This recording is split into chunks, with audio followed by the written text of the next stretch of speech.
Hey guys, I know we're super late to do this, but this is oozePOP's top 10 albums of 2020. At number 10, I had to put Chloe and Halle on this list. You know we had to do it. Ungodly Hour by Chloe and Halle. Super great R&B vibes. I absolutely recommend to anybody who's a fan of the R&B genre. Um, it's quite simple vibes, but it becomes much more brighter and big when you realize, wow, this is just two sisters like producing shit, just them. They're Chloe and Halle's what's the word I'm looking for? Their chemistry, they have very good chemistry with each other. They sing so well with each other that it almost comes off as one single singer. They're so cohesive together. It's beautiful. Um, but yeah, if you're a fan of hip hop, Chloe and Halle's Ungodly Hour is an absolute must listen. Don't sleep on this album. At number 9, I had to put Folklore by Taylor Swift. What a great album. What a great album. I absolutely fell in love with this album. I originally gave it a 6 when I first reviewed it, a 6-ish out of 10. I review one album of the year, so it's out of 100. It was like a 60 something, I believe. I thought it was okay, but not impressive when I first listened to it. But upon further listen, I think it was a pretty damn good album. I listened to it a lot actually, and it's just it doesn't commit too much to one genre, but it doesn't stray too far from one theme, and that's what I enjoy about Folklore the most. Um, it's not too country, it's not too folky, it's not too rocky or too poppy. It's kind of a mixed bag, but every single track in here feels like it belongs. I loved Taylor Swift in 2020. Um, Kanye West didn't come out with shit. I had to fill in that gap with something. Lo and behold, Taylor Swift's out here releasing really good stuff. She released two good albums this year, but I do think Folklore was my personal favorite. Maybe some singles from what was her other album called again? Let me go look. Evermore. Maybe some singles will stand out to me a little bit more from Evermore, but I think overall, Folklore to me was just fine, crisp album with great tracks, great consistent theme. I gotta talk about Exile, the duet with Bon Iver. So great, man. One of my favorite songs of the year. I don't know if I put that on my top 10 songs of the year. Maybe I did. But man, so good. Taylor Swift released a great album, two great albums in 2020. But if you had to listen to one, let it be Folklore. That's a good one. I'll probably come back to this album years from now, still enjoy it just as much. Just straight to the point, punk songs, as political as you would expect in your normal punk songs, anti-Trump shit. You have you have like anti-rape songs, Don't Touch Me Without Consent. You know the drill. Super good, super catchy, very fun. Get into it. Ultra Mono by Idols. At number 6, we have the best metal related album of the year, and that is Origin of the Alamonies by Liturgy. What an epic. Oh my goodness. That you now the thing about this album, Liturgy is a band, but they're headed by Hunter Hunt Hendrix. Hunter Hunt Hendrix, in my opinion, is a force to be reckoned with in the metal side of music. Now, Origin of the Alamonies it almost comes like a metal opera, but where the opera is not coming from a vocalist. It's not coming from a singer. It's coming from the guitar. I mean, you do have some screaming vocals throughout this, some typical black metal vocals, but the songwriting and structure of this is just so transcendental. You'll never be able to match anything like this. It's just so out of this world. Origin of the Alimonies helps you achieve nirvana through metal. It is unreal. One of the most unique, avant-garde, experimental metal albums I've ever heard. Liturgy is just getting better and better, more experimental, and the payoff is very much worth it. Listen to Origin of the Alimonies, and if you enjoy it, give the rest of Liturgy's discography a listen. So, so, so good.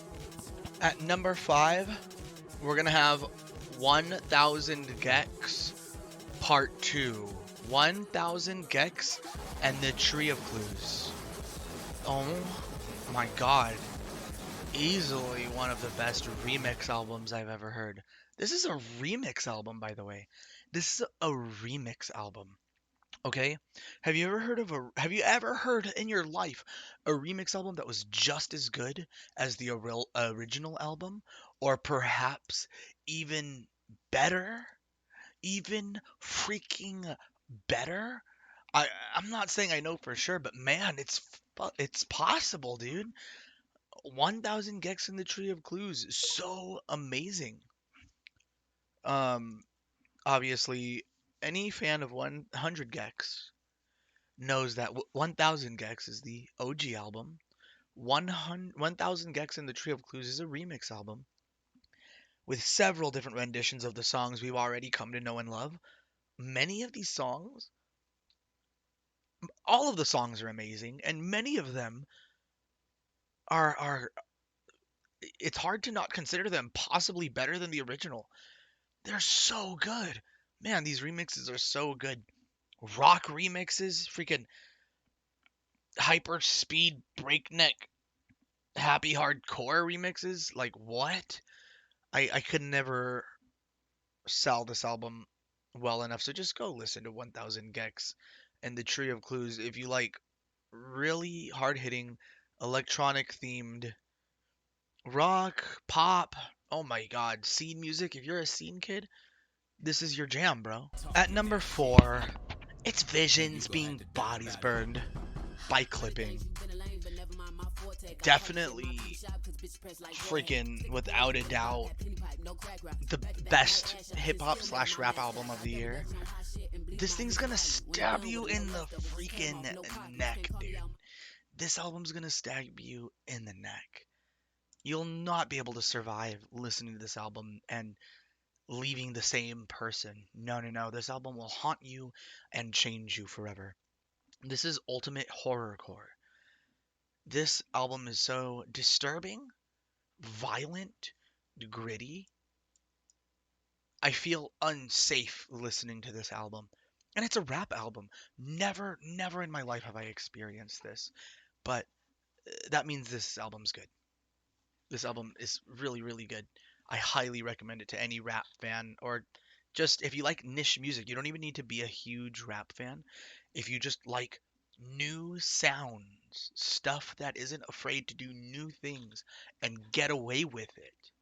Visions of bodies being burned is going to stalk you, find where you live, murder you in front of your family, murder your family next, um, and you're gonna be happy about it because it's one of the best rap albums you've ever heard.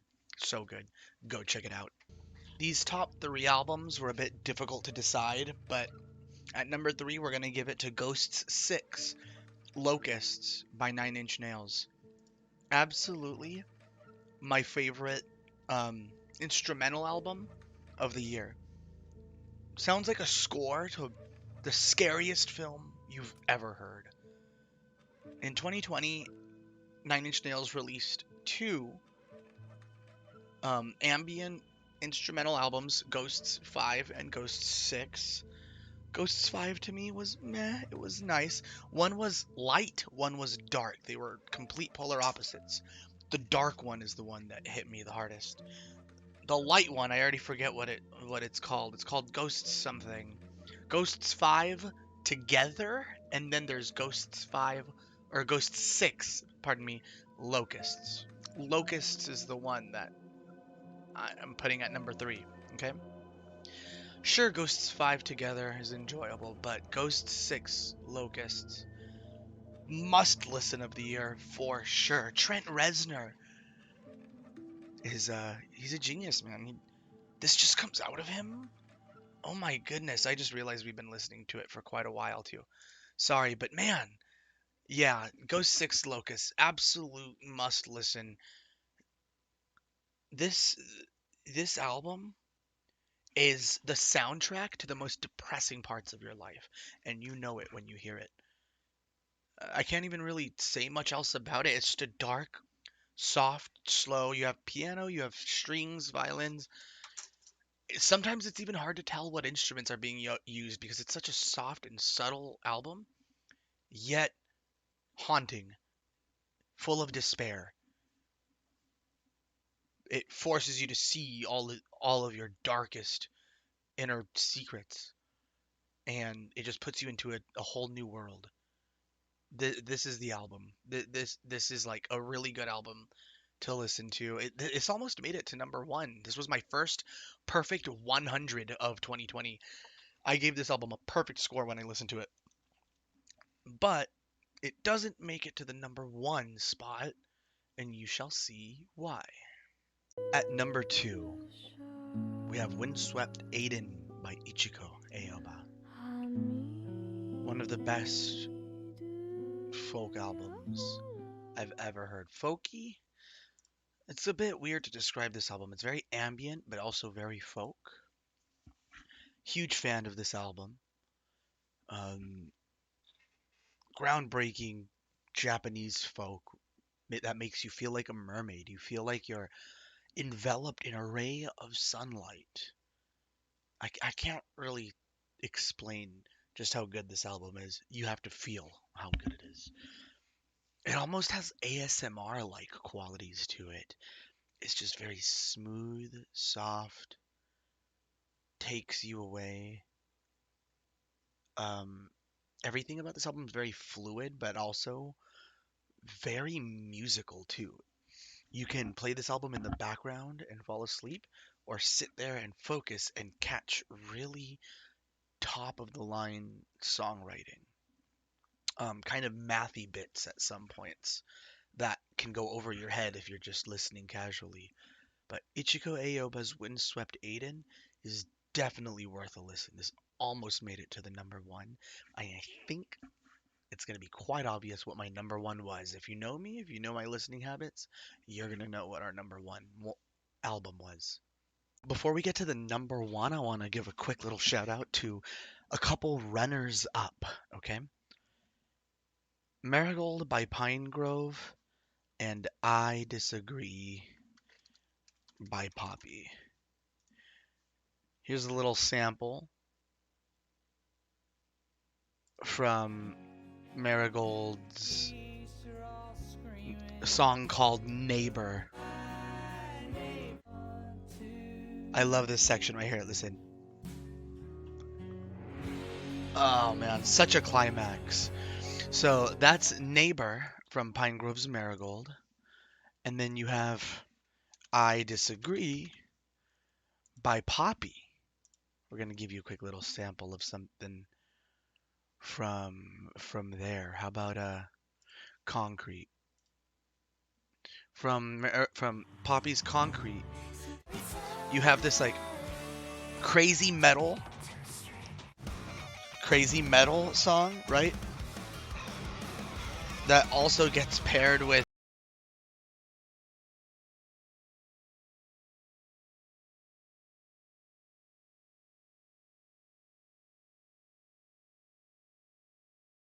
progressive pop metal. I don't know.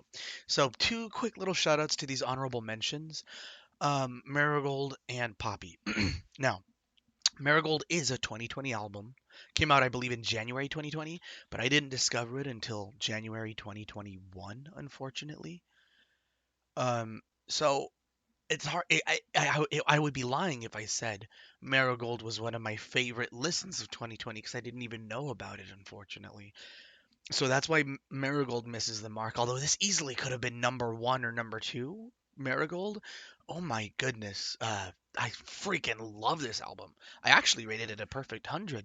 It's so amazing. Not a single bad track. No filler tracks either. Everything here could be a single. Nothing but fire. And then for Poppy's I Disagree. Um, this one was really disappointing that it didn't make it into the top 10. I loved this album. It's fantastic. Poppy's just a pop artist. Usually does kind of mainstream, basic by the numbers pop. However, she decided to come out and make a humongous attempt at like a metal album released through Sumerian Records, and it was actually great. It was actually fantastic. Um, I guess just at the end of the day, the only reason it didn't make it on there is the two metal albums that did make it on the top 10 list. I just kind of liked a little bit more. It has nothing to do with any shortcomings in particular with the album I Disagree. Just that the Code Orange album, I feel like it's just hit me a little bit harder. Although Poppy's album was super impressive. And then Alimony, Origin of the Alimonies from Liturgy. Oh my god, of course that's going to be up there.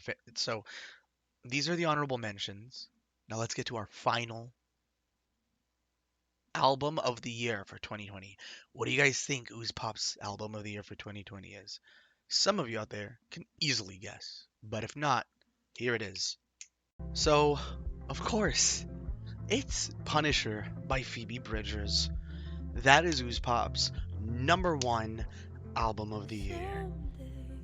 Oh my goodness. Singer, songwriter, heaven, with a very, very beautiful, sad, tired voice to carry it. Oh my goodness. Phoebe Bridgers' Punisher was absolutely, without a doubt, an, an an addiction to me. I could not stop listening to it. If you're into that singer-songwriter stuff, that acoustic guitar, piano, personal stuff, oh my god, Phoebe Bridgers' Punisher is just top tier. I'm gonna listen to this album probably for the rest of my life. And she even threw a rock song in there, a rock song, Kyoto, just to let you guys know that she knows how to make the music that will sell, but also make music that is so exclusively Phoebe Bridgers. Such distinct personality on this album, such great character, very sad, very personal. Just it's singer songwriter heaven. Pretty much every track on here is fantastic, and you have an explosive outro in I Know the End. Listen to Phoebe Bridgers' Punisher. This album is amazing.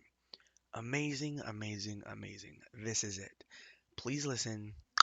Thank you. What were some of your guys' favorite albums of the year?